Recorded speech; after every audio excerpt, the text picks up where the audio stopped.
दोनों पॉइंट के बीच में जो है जो लाइन दिया हुआ है, इस लाइन को इस प्रकार से बांटना है कि यह लाइन जो है 3 बराबर भाग में ठीक। तो हमने यहाँ आज एक पॉइंट खींचा और एस जो है एक पॉइंट किया, जिससे जो है 3 भाग में बट जा रहा है कि नहीं बट जा रहा है। एक भाग यह हो गया, एक भाग यह हो गया, एक भाग यह हो गया, या 3 भाग में हम लोग को बट गया। सबसे पहले अगर मैं आप लोगों से थोड़ा सा अभी विभाजन सूत्र के बारे में अभी बात किया हूँ, तो आप समझिए इस R का M1 अगर M1 और M2 निकाले तो कितना होगा।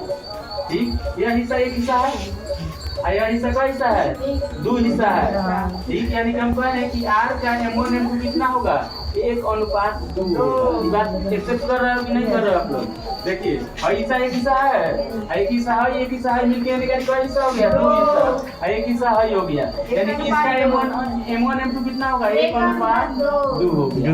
अच्छा, अगर S का अगर हम M1 M2 निकालें तो यानी कि कोई हिस्सा 2 हिस्सा, यानी कि कोई हिस्सा 1 हिस्सा, और इसका जो है हम लोग का क्या हो गया, M1 M2 यहाँ पे कितना निकलेगा, 2:1। बात बुझा रहा है।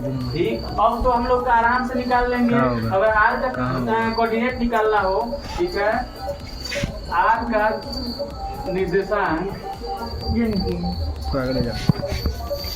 क्या होगा, अब विभाजन सूत्र लगाइए। अब विभाजन सूत्र लगाएंगे तो कितना होगा, देखिएगा विभाजन सूत्र हम लोग क्या कहता है, M1 X2 प्लस में M2 X1 बटा में M1 M2 प्लस M2। अब y वाला सेम वैसे ही M1 Y2 प्लस में M2 Y1 बटा में M1 प्लस में M2। यह R का निर्देशांक हम लोग निकाल रहे हैं। M1 की जगह पे क्या रखेंगे, 1, M2 की जगह पे क्या रखेंगे, 2। आइए हम लोग M1 की जगह पे 1 X1, अब X1 X2 इसमें मानिए कौन लोग को, इसको अब X1 मान लेते हैं, इसको X2 सॉरी Y1, इसको हम लोग Y1 मान लेंगे, इसको X2 कोई दिक्कत नहीं है। और यहाँ पे लाइट है हो गया, X2 कितना है, लाइट है भाई, -2 बाप रे बाप, प्लस M2 कितना है, 2, X1 कितना है, 4। M1 M2 कितना हो जाएगा, 1 प्लस, और M2 कितना है, सॉरी Y2 कितना है, Y2 -3 प्लस M2 कितना 2, Y1 कितना है, -1। ठीक है, बट्टा में 1 + 2 M1 + M2 इतना हो गया। वेट करिए, अभी पहले इधर ध्यान दीजिए। ठीक है, यहाँ पे 1 में जो है -2 से गुना करेंगे कितना हो गया, कुर्सी लगा -4 दूनी 8 बट्टा में कितना हो जाएगा, वीडियो नहीं अच्छा से आ रहा है, प्लस माइनस कितना हो जाएगा, -2 डायरेक्ट करते हैं, इधर से कितना हो गया, यहाँ पे 8 में से 2 जाएगा, 6/3, इधर से ये कितना हो जाएगा, -5 बट्टा में 3, कितना हो जाएगा, बट्टा में आ गया क्या, सही है क्या, हो गया। ठीक है, एगो कोऑर्डिनेट हम लोग का दिया हो गया, ये बात समझ में आ गया। तो यह किसका कोऑर्डिनेट निकला है, R का, यह R का निर्देशांक निकल गया। अब हम लोग किसका, S का। अब S का निर्देशांक निकाल रहे हैं। विभाजन सूत्र से हम लोग किसका निकालेंगे, विभाजन सूत्र से जो हम लोग S का निकालेंगे। S का निर्देशांक कितना होगा, S का निर्देशांक कितना होगा, देखिएगा सेम हम डायरेक्ट फॉर्मूला पे पुट कर रहे हैं।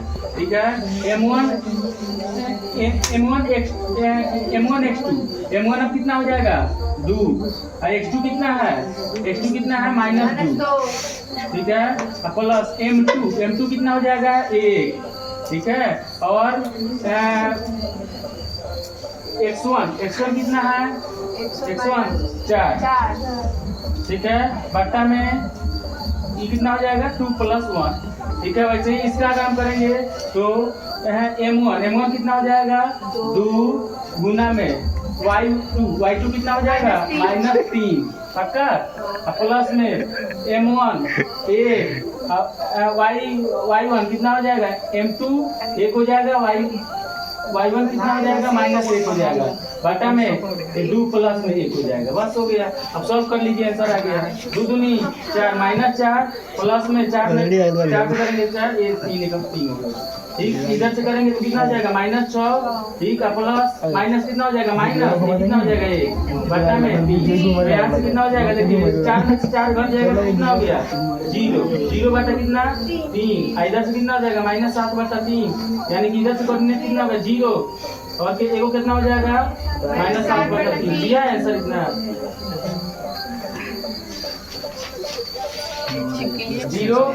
0 और -7 बटा 3 एगो दिया होगा, एगो जो है आपको दिया होगा 2 -5 बटा 3, यही हम लोग का क्या हो जाएगा आंसर हो जाएगा। बस इसमें मेन समझने वाली बात क्या है कि PQ कोई लाइन है, इस लाइन को जो है हमको इस प्रकार से बांटना है कि यह 3 भाग में बराबर 3 भाग में बट जाए।